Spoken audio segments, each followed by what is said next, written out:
Hello everyone, I'm Michael, and today, I'm going to tell you a story.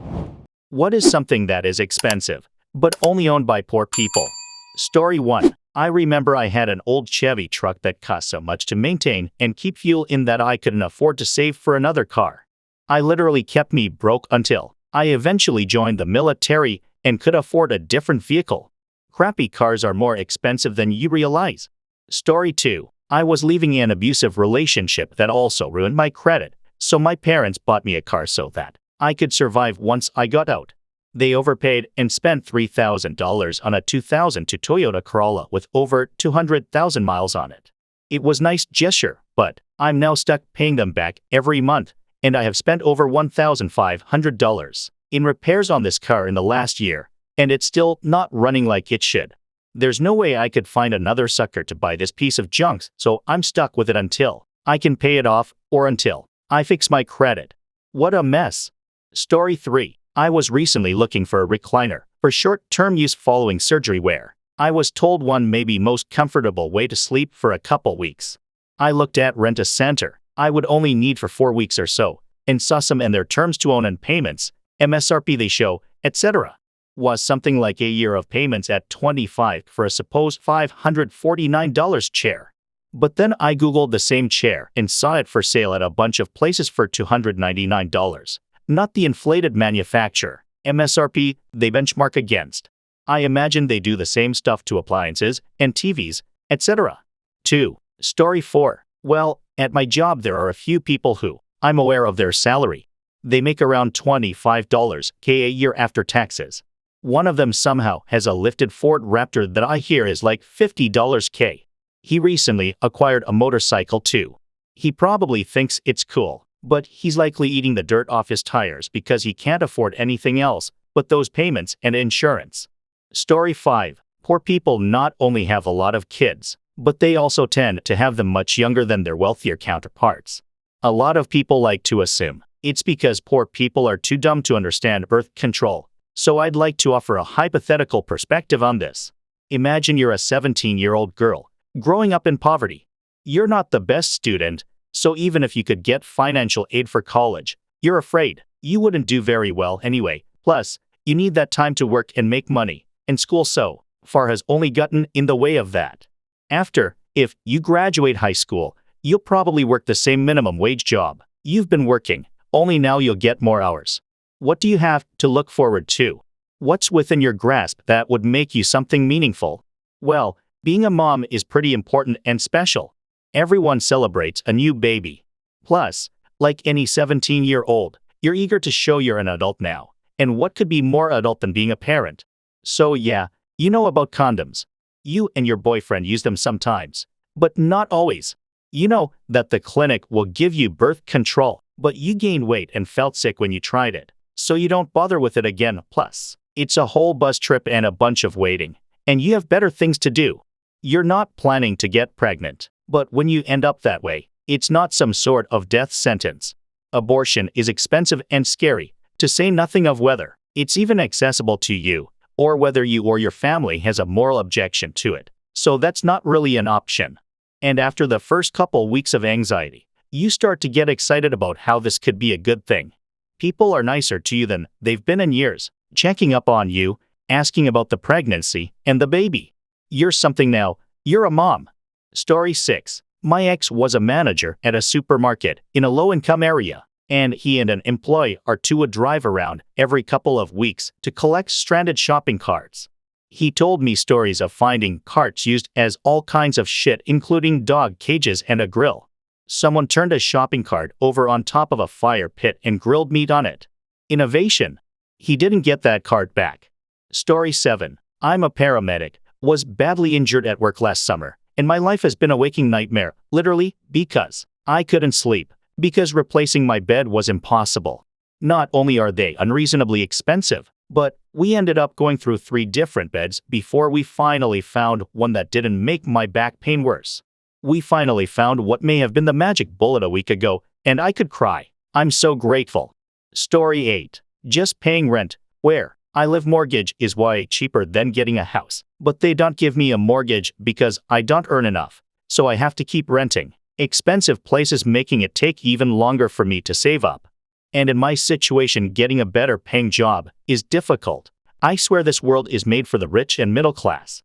Poor people are straight up fucked in every way possible. Story 9. My husband and I were looking at used cars.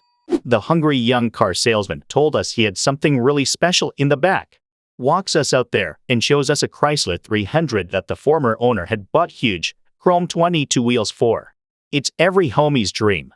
Except my husband is the gingery whitest dad type ever and definitely not interested in this car. The kid put the cherry on the experience when he, straight face, said to my husband, "Can't you see yourself rolling on dubs?"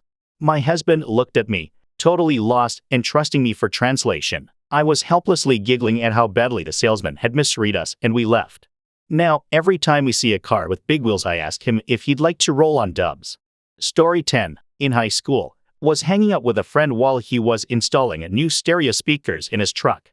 His family was very wealthy, have since reached 3 comma level, but he worked to pay for gas and anything he wanted for the truck. Nothing fancy, just an upgrade over the stock speakers. Truck was an older work truck from his parents' company.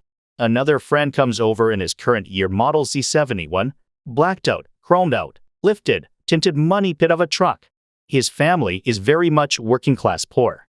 Him and his family's vehicles are easily multiple times more valuable than their house.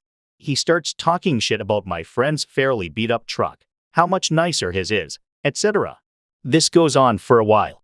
Finally, my friend is just, well, at least my family can flush toilet paper and not have to burn it in the backyard. Such a specific, brutal, and true your poor crack. Story 11. I'm a car salesman, and the things I see are pretty crazy. I sold a $40K SUV to a family with great credit and income. They got financed like $45K. The same week I sold a smaller SUV that's like a $26K car, but she also got financed like $45K in a subprime loan with like 20% interest. She's 20, had no credit and may income, but she couldn't have gotten the car any other way. Now, it would have been a better financial decision for her to buy our entry-level vehicles that cost like $15K, but she just would not have bought one. It's fucked up, but it's the only way I can make enough money for myself. Story 12. One of my clients way back in the 80s was a rent-a-center. They ran a grabber ad for a big screen TV. First week was a ridiculously low price. After that, you now only had to put up your kids, but your future kids to pay it off if you kept it. The rack made one mistake. They ran the ad the week before the Super Bowl. They sold out that week, but next week, they had a shit ton of return big screen TVs. People rented them strictly for their Super Bowl parties, then returned them.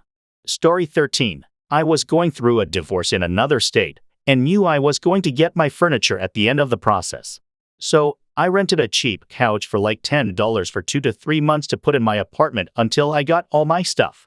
They tried to bully me into buying into all kinds of extra, unneeded insurances. They were very forceful and condescending. Then one day, I honestly forgot to pay on the date payment was due. It was $10, and I easily had the money, so I was shocked at the level of anger and pushiness from the phone call reminding me payment was due. It made me feel very bad for the people who have to go through these situations and treatment in order to have furniture. Not to mention that the couch was complete junk. Story 14. I have 2 jobs and own my own home. I still have to rent the space it's on. To augment my income, I rent out rooms too. My story is, I got divorced right before the Great Recession and got financially wiped out, but managed to keep my house, and over time, paid off my debt. But I'm living paycheck to paycheck now, hence the use of payday loans because sometimes rent day and payday don't sync up. I said, I miss my loan officer. That's because he was a nice guy who worked with me and didn't just start raking up the fees. Now that I'm caught up, sometimes I think about just going down to the office to say hello. That's all I meant. Story 15. Take boots, for example. He earned $38 a month plus allowances. A really good pair of leather boots cost $50. But an affordable pair of boots, which were sort of okay for a season or two, and then leaked like hell when the cardboard gave out, cost about $10.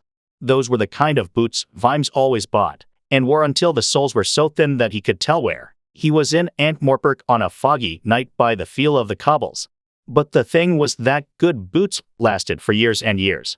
A man who could afford $50 had a pair of boots that'd still be keeping his feet dry in 10 years' time, while the poor man who could only afford cheap boots would have spent $100 on boots in the same time and would still have wet feet. Story 16. I had a prepaid meter for many years. When I first moved in with and we had nothing, and truly, it was awful. The stress of watching the meter go down and down so fast, and then with the standing charge, it breaks your heart. It was years before I could actually afford to get a direct debit, and even though now I live in a bigger house with 2 kids now, I swear my bill is cheaper and no stress. All the situations like these make out they are there to help you, but honestly all they do is keep you poor. It's so sad. Story 17. Came here to say this. Poor people generally regard debt as a burden, but rich people regard debt as a tool.